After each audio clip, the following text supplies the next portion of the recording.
Muito obrigado, senhor presidente. Cumprimento Vossa Excelência e os eminentes pares. Permito-me principal pela saudação à eminente ministra Rosa Weber, nossa vice-presidente, a eminente ministra Carmen Lúcia e todos os eminentes ministros que se encontram presentes aqui neste plenário físico ou participando por teleconferência. Cumprimento também Sua Excelência, o Procurador-Geral da República, o Dr. Augusto Aras.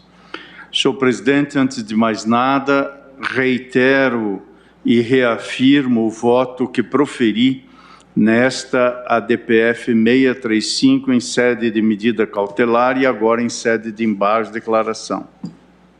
E, portanto, estou reiterando os fundamentos, as premissas e as conclusões que Vossa Excelência vem de apresentar, como soe acontecer, de maneira precisa e correta, traduzindo fielmente o que o voto que proferi ali espelha e traduz em feito que, como Vossa Excelência bem relembrou, foi objeto de pedido de vista de Sua Excelência, o eminente ministro Alexandre Moraes, que indicou a devolução para este plenário físico presencial. E, desde logo, senhor presidente, eminentes ministros, cumprimento o eminente ministro Alexandre Moraes pelas contribuições que tenho certeza serão trazidas em seu voto vista. Tal como afirmei no voto já proferido no plenário virtual, penso que em ações como esta é imperioso que o Supremo Tribunal Federal mantenha jurisdição sobre a matéria até que finalmente o provimento judicial tenha sido cumprido. O paradigma aqui não é a tradicional, ou mesmo legal, em sentido estrito, compreensão da arguição de descumprimento de preceito fundamental, mas a construção dada a essa ação constitucional pela jurisprudência deste tribunal, no caso em que reconheceu um estado de coisas inconstitucional, ou, como ali adverti no voto que proferi, como ali assentei, em cenários excepcionais decorrentes da completa disfuncional. Nada mais evidencia esse estado de coisas do que as recentes notícias de ações policiais que descumprem a determinação do plenário do Supremo Tribunal Federal, no sentido de que apenas em casos excepcionais as operações poderiam ser realizadas. A excepcionalidade não é uma invenção ou invencionice do tribunal. A excepcionalidade não é um capricho do Supremo Tribunal Federal. Ela é uma exigência da obrigação estatal de garantir o direito à vida, protegendo-a de agressões arbitrárias. A violência, sobretudo estatal, só se justifica quando visa proteger um bem igual ao que está na iminência de ser gravemente atingido. Por isso, o uso da força letal é legítimo apenas se, e somente se, tiver exaurido todos os demais meios, inclusive não letais, para proteger a vida ameaçada de forma concreta e iminente. No Estado de Direito democrático, não pode existir operação de vingança. Quem as promove e quem delas participa viola não apenas a ordem deste tribunal, mas comete também abuso de autoridade. No Estado de Direito democrático, não pode existir execução extrajudicial nem resistência seguida de morte.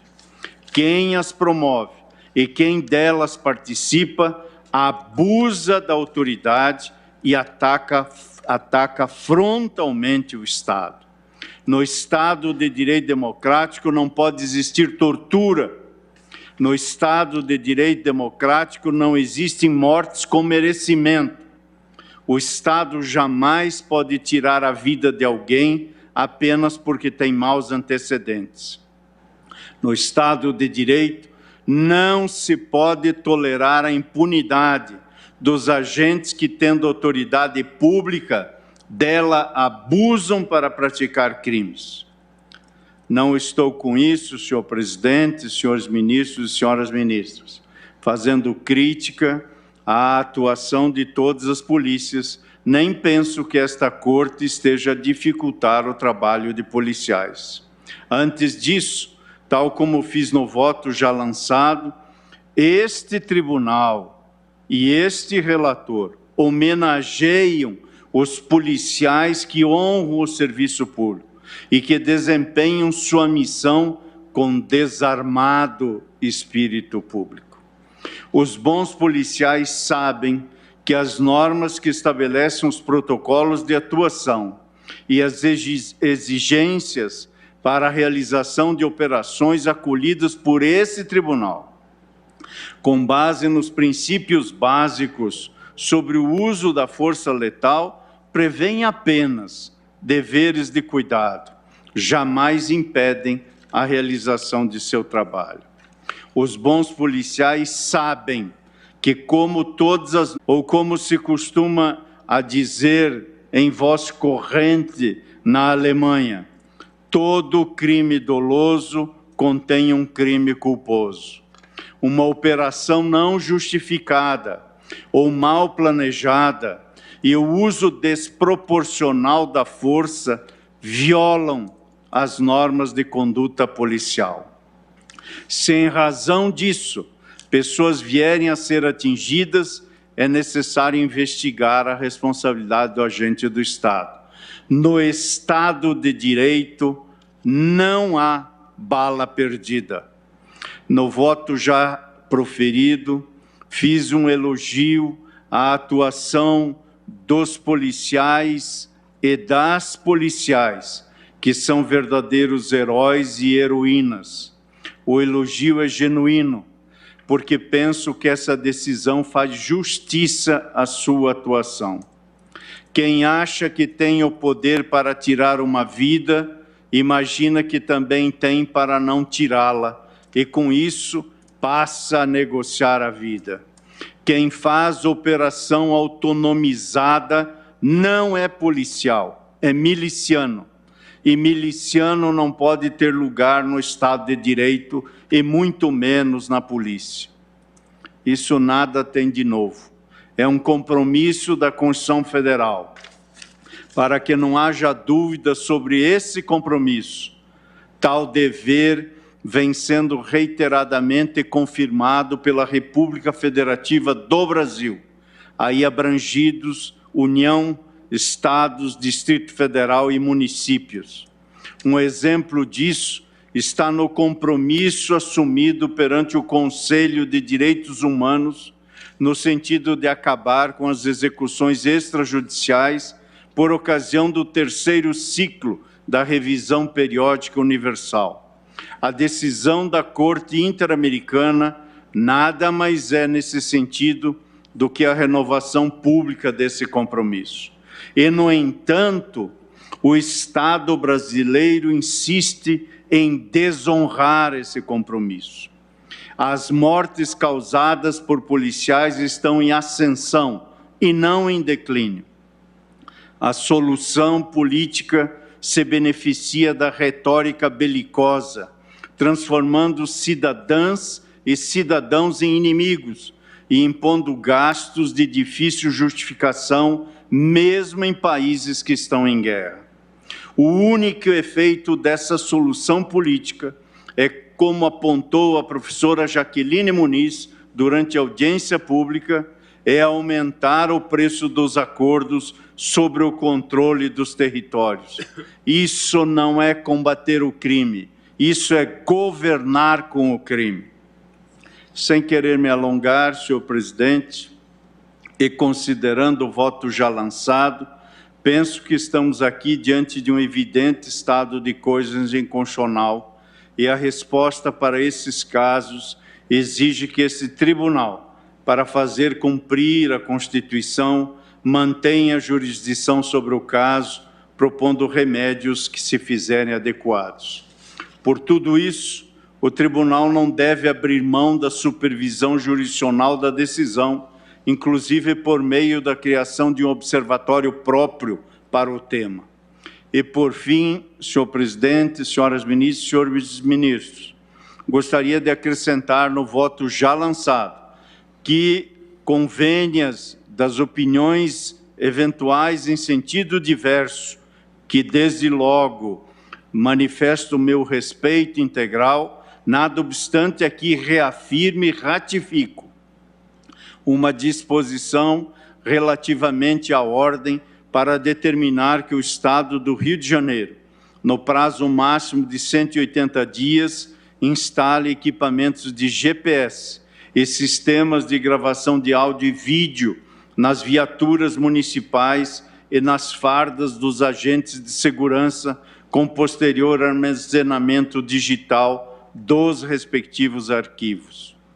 É que, como bem aponta o requerente e os amici curiae, o objetivo da medida é justamente permitir que a autoridade que detém o dever de investigar essas intervenções, ou seja, o Ministério Público, possa acessar os dados e as informações colhidas por esses equipamentos.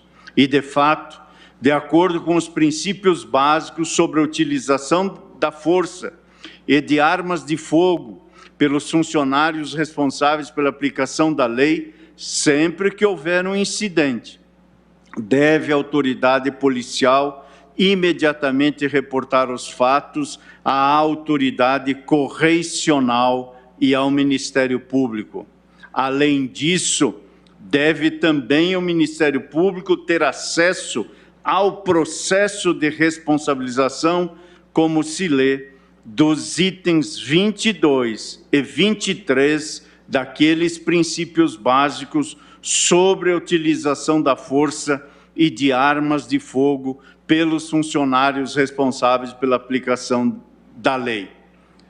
Em verbis, os governos e os organismos de aplicação da lei devem estabelecer procedimentos adequados de comunicação hierárquica e de inquérito para os incidentes referidos.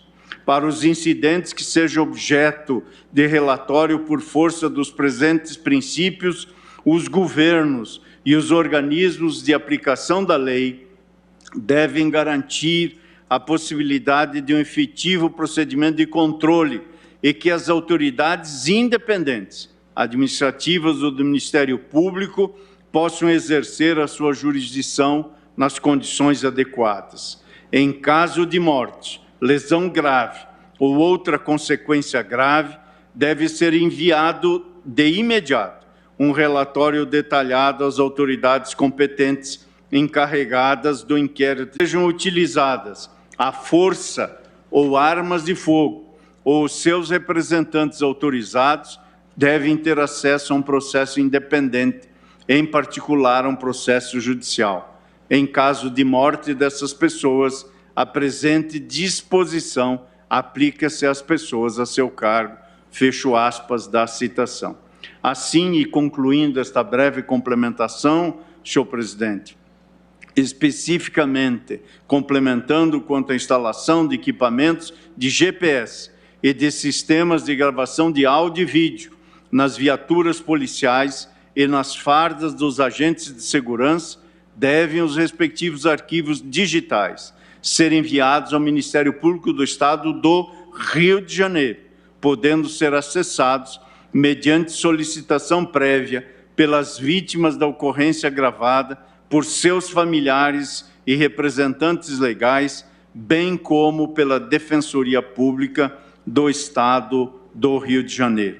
E, finalmente, é correta, em nosso modo de ver, a priorização de disponibilização de GPS e de sistemas de gravação de áudio e vídeo para policiais que realizam diretamente as operações, porque são nessas situações que a documentação e o registro dos desdobramentos das atividades é mais necessário e urgente. Por isso, quando da instalação de equipamentos de GPS e de sistemas de gravação, complemento o voto no sentido de determinar que seja dada prioridade à instalação desses equipamentos em viaturas e fardas dos agentes empregados no policiamento e em operações em favelas e comunidades pobres. Senhor presidente, senhores ministros, senhoras ministras, é o complemento do voto.